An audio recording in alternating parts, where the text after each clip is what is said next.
on, guys, and welcome back to the Rundown with Lady T, where I run down 4 trending topics of the week and we talk about it. Before we get started, do your girl a favor and subscribe to the channel, like the video, and hit that notification bell so you never miss an upload. So, let's get into it with trending topic number 4.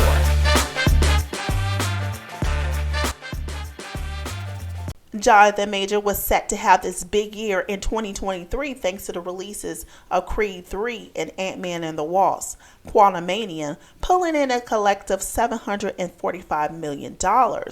With his March 25th arrest on allegation of assault, Major is seeing Hollywood pull away from him. Jonathan Major is beginning to face a significant career consequences after being charged with multiple counts of assault for alleged domestic dispute last month. Now, following the announcement on yesterday, the actor was dropped by his management and PR firm. Majors have also been removed from a slew of upcoming projects. Among them is a film adaptation of Walter Mosley's novel, The Man in the Basement, which Major was set to star in and executive produce under his company, Tall Street Production. A replacement for Major is already underway. He was also gearing up to portray Otis Redding in an unannounced biopic titled Otis and Zelma. The film reportedly had the full support of the artist's estate. Additionally, the Texas Rangers was planning to feature the 33-year-old in an ad campaign for the MLB team that has now been axed. Major's reputation had been rapidly declined since he was arrested on domestic charges in New York on March 25th after a 30-year-old woman said that she was struck about the face with an open hand and left with laceration behind her ear. Following his arrest, the United States Army suspended recruiting commercials starring the Emmy-nominated actor. It was also announced that he will be no longer attending this year's Met Gala. As of now, the Love Country star is still attached to a number of films, including an upcoming Spike Lee title, The Understudy, for Amazon Studios. He's also set to play an icon Dennis Rodman in Lionsgate 48 Hours in Vegas. Major also currently remains in the Marvel Cinematic Universe as villain Kong the Conqueror. In addition to his role in the Ant-Man and the Wasp: Quantumania, his character is set to appear in Disney and Loki Season 2, as well as the 2025 Avengers: The Kong Dynasty and 2026 Avengers: Secret Wars, although Marvel is reportedly also considering a possible replacement. Well, he better go ahead and give Tyler Perry a call and grab one of the Harper wigs and get on one of them sets. Because the way it looks like, your career is over with. You know, it's really crazy how quickly his career took a nosedive. Hollywood can make you or break you. He's a very talented actor, and hopefully he can make a comeback. That domestic incident shouldn't have destroyed his entire career. He does need anger management and counseling. He should keep his hands to himself.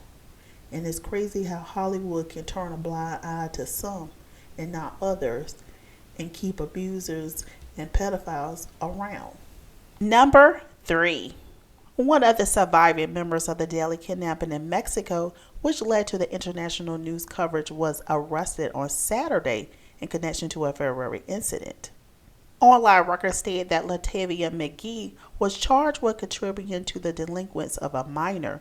She was released on her own recognizance on April the 16th. An investigative report detailed 2 different fights at an apartment complex on Spivey Avenue between the same group of people who was not identified. It's unclear what role McGee played to result in the charge being filed. Girls involved in the previous school fight are described returning to the scene with their mom and grandmother, according to the incident report. The records state that the grandmother grabbed the shirt and hit someone, advising people to go inside in the face. The people reporting the incident then told police the mother pulled a pistol from her purse and waved it around before leaving the scene with their family. The incident happened on February the 17th, which was just weeks before she left for the trip that captured the world's attention. One of McGee's attorney, Mike Cummins, commended Myrtle Beach police for allowing McGee to spend some time with her family after returning from Mexico on March the 8th before they made their arrest. This charge was in no way related to the torture and death that McGee went through, says Cummins. Cummins said that he believes this charge will be dismissed. We believe that the police department was doing its job. We are grateful that the hard work the police department does, but we do look forward to the charges being dismissed, he added. This is a damn movie at this point, or at least an 8-part series on Netflix. You know what? No.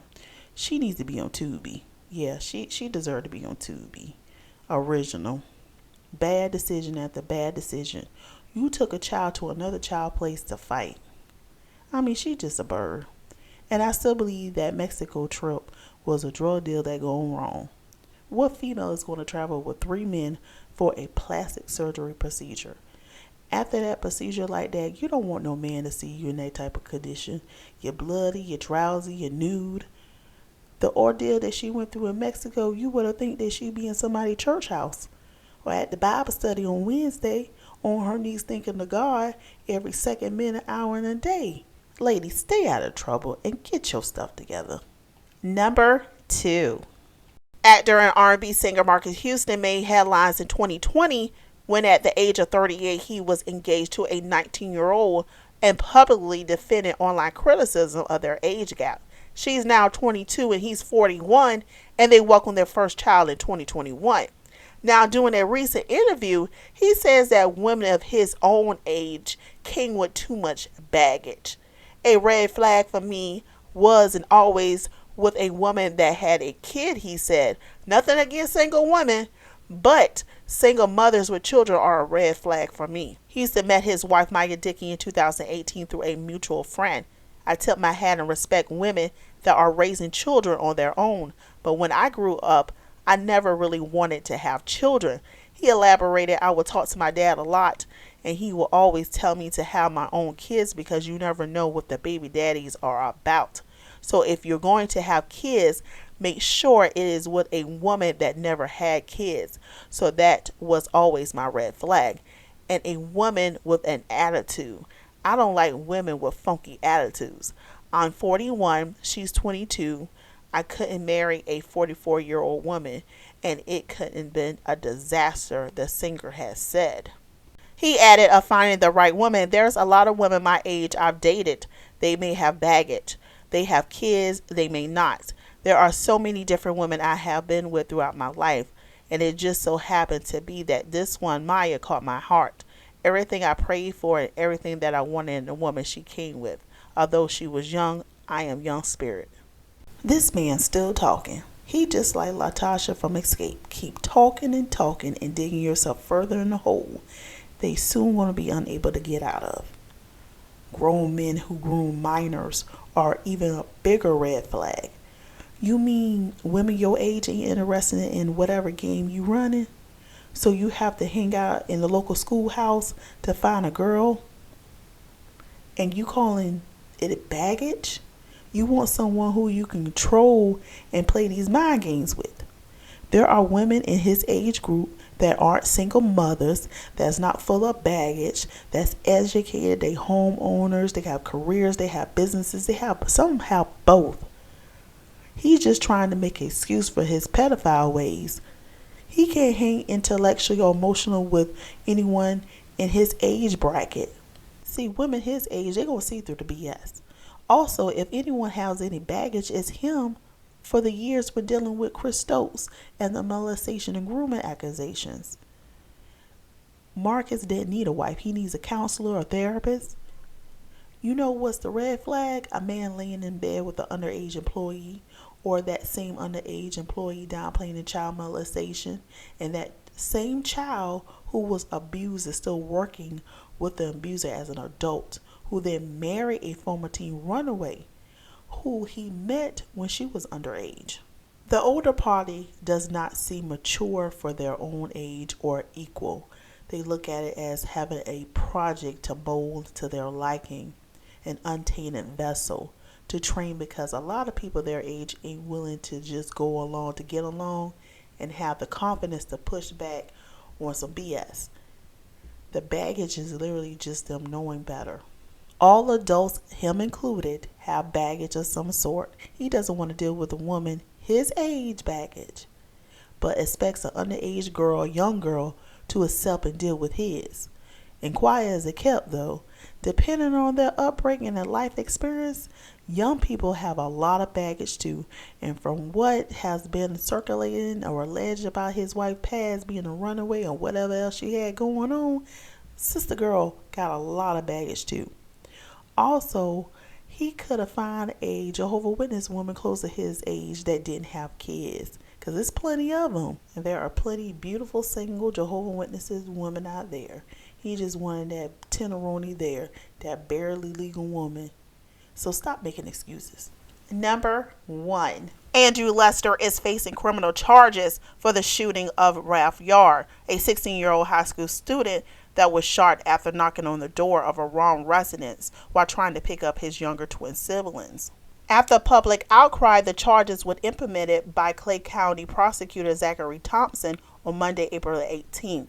Lester, who's 84 years old, have been charged with 2 felonies, including first-degree assault and armed criminal action, where he faces a minimum of 3 years and a maximum of life in prison. A warrant was issued along with a $200,000 bond. On Tuesday, Lester surrendered at the Clay County Detention Center and bonded out of jail shortly after being taken into custody. Thompson admitted that there was a racial component surrounding the shooting incident. However, there's also probable cause due to Lester stating that he retrieved his firearm before answering the door and was concerned that Yarl once he realized the situation. Lester is claiming that he shot Yarl on the premise of self-defense because he was scared to death, according to court documents. The night of the incident, which occurred on Thursday, April 13th, Yarl approached the front door of Lester's home to pick up his 2 younger brothers, not realizing he was at the wrong address. Lester was preparing for bed when he heard his doorbell ring. He retrieved his Smith & Wesson .32 caliber revolver, and upon seeing what he thought was a 6-foot-tall man, he assumed someone was breaking in, opened the door, and fired a shot through the exterior glass door. He followed up with a second shot. Lester called the police as the teen struggled to find help among neighboring houses. Yarl's account of the incident is slightly different from Lester. Yarl told police authorities that he waited for some time for someone to open up the door. Once the door was open, he saw a man holding a weapon and was immediately shot in the head. Yarl fell to the ground and a homeowner stood over him and shot him in the arm as he said, "Don't come around here." Lester denies that any words was exchanged, but Yarl told police in an interview at the hospital where he was being treated that the man told him, "Don't come around here anymore," citing court documents.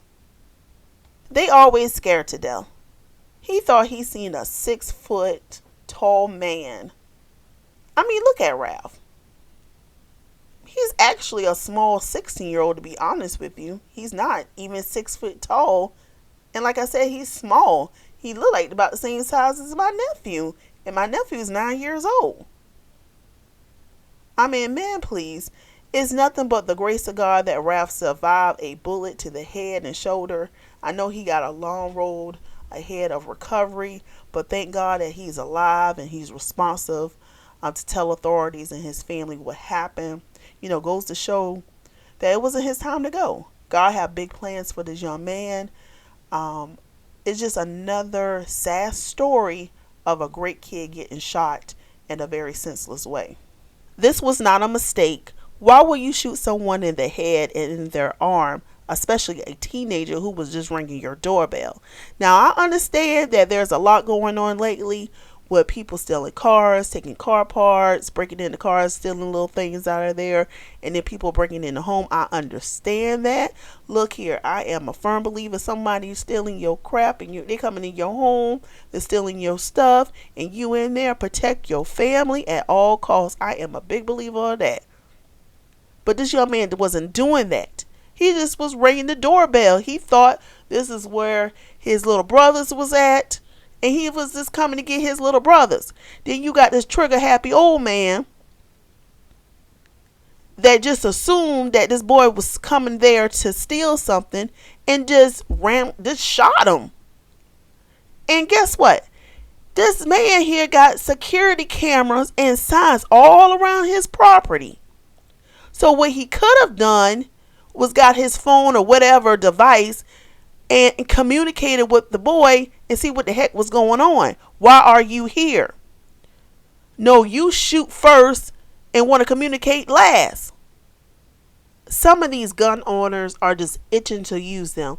We had an incident maybe 2 nights ago, and they're still trying to find the gentleman He pulled out a gun on a teenager doing a road rage incident. And if it wasn't for the little girl, his little girl that was in the car telling Daddy, put the gun away, I think he would have shot the little boy. The teenage boy, rather. What happened to Ralph, it just tears away at you. And it makes you wonder why black skin is so frightening to people who don't like us. Ralph didn't do anything wrong, and yet he got a bullet wound to the head and arm. His parents are medical professionals, and he was a well accomplished in school and music. Yet he's someone who's trying to recover from because an old man picked up his weapon and shot him. Goes to show most of these people are brainwashed by stereotypes, what they see on the news, what they have been taught and engraved in them for years, and are convinced that all black kids, hell, black people in general, are criminals. This is a very tragic and crazy situation. My thoughts and prayers are with Ralph and his family. This baby got a long road ahead of him of recovery, and we just need to pray over him and in the family. But he's going to be fine.